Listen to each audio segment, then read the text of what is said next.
Good day mga kalapatids kapadya! Welcome to my channel, Raider Aston Love. Please like, share, and subscribe. Mas maganda po kung magko-comment kayo. Okay? Intro po muna tayo.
Wala pang laman eh.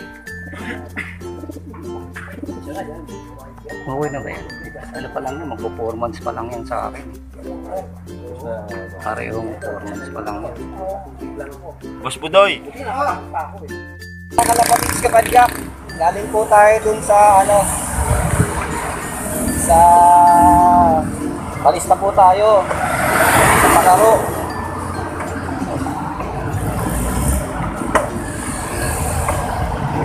Iniwan na po natin yung dalawang warrior natin doon. Si Brown, yung 09 saka si 010.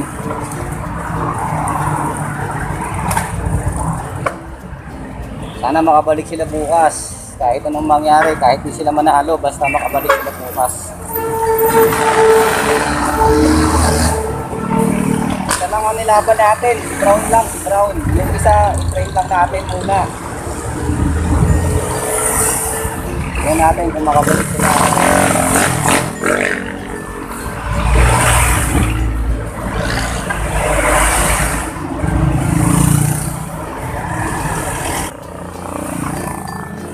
Ano, makabalik yun. First time eh. First time lang eh.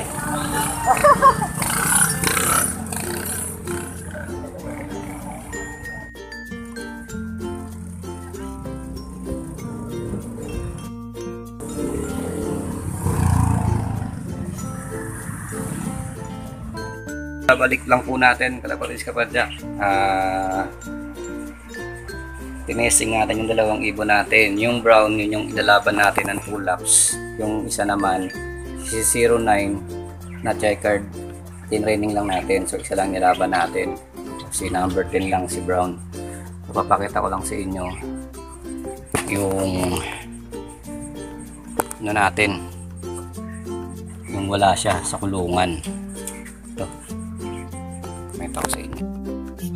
Ayan. So ang naiwan dito, itong dalawang imported,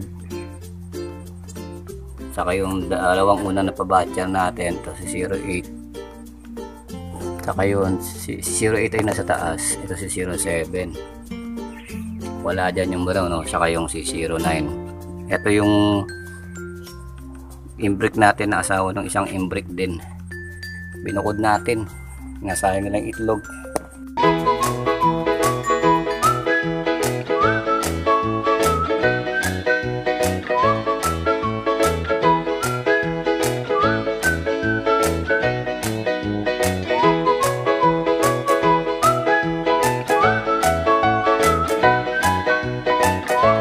Kapatids kapadyak, update lang po tayo. Bali mag-aalas 6 na po ng gabi. Kahapon po, September 9, dinala natin dun sa yung kalapati natin para i-karera sa pagsaka natin dito sa CHPA. Tapos kaninang umaga nila binitawan sa San Miguel, Bulacan, 7 AM ng umaga. Ngayon po ay mag-aalas 6 na po ng gabi, September 10. Kaninang umaga nila pinalipad Hanggang ngayon, di po bumabalik. So, ganyan lang muna natin. Pero kapag dating ng alas 9 ng gabi, di bumabalik, sasara natin to. So, sana kung di sila makabalik mamaya, sana kahit bukas makabalik nila, kahit hindi ko sila mailap, kahit talo na, okay lang. Kasi first time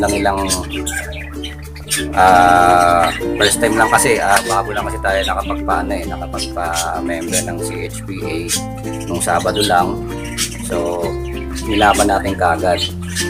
Pero dalawa yun yung isa, training lang. Siyempre, naisip ko, kaysa i-training ko yung dalawa, yung isa ilabang ko para kung sakaling bumalik at makabalik ka agad, ibig sabihin, mananalo pa ako. Kaysa naman, i-training ko lang sila pareho. Kaya isa nilabang ko, isa training ko. So, pareho kasi hindi nakakabalik.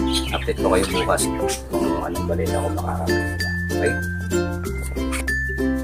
Kapatids, kapadyak, ano na po ngayon, 6:29 po in the morning. Naglilista po tayo ngayon ng uli ng kulungan nila. Nilagay natin sa viewing area yung ating mga kalapatids. Ngayon po inaasahan pa rin po natin babalik si 09 saka si 10. Yung si 10 yun yung brown na inilaban natin. Tapos si 09 yun yung ating training lang na isinama natin dun sa palaro ng CHPA sa San Miguel, Bulacan kahapon. Hanggang ngayon, mula kahapon nung binitawan sila ng alas 7 ng umaga dun sa San Miguel, Bulacan, hindi pa nakakabalik yung dalawa na yon. Pag hindi nakabalik yung dalawa na yon, yung gagawin natin, yung dalawang tethered natin na batcher din natin dito, hindi na muna natin sasali sa laban siguro. I-train natin ng unti-unti. Kasi yung dalawa na yon, hindi na talaga natin na-train ng maayos na yung unti-unti lang. Hindi na rin natin kagad sa San Miguel, Bulacan. Siyempre, ganoon talaga. Sabi nga nila, ganoon talaga kapag bago ka, kailangan madapa ka muna bago mo matutunan na lahat. Okay mga kalapatid sa Padyak, update ko lang kayo kung sakaling dumating mamaya o bukas, update ko pa rin kayo. Okay, maraming salamat. Suporta natin, Greater Estong Lock. Ayos!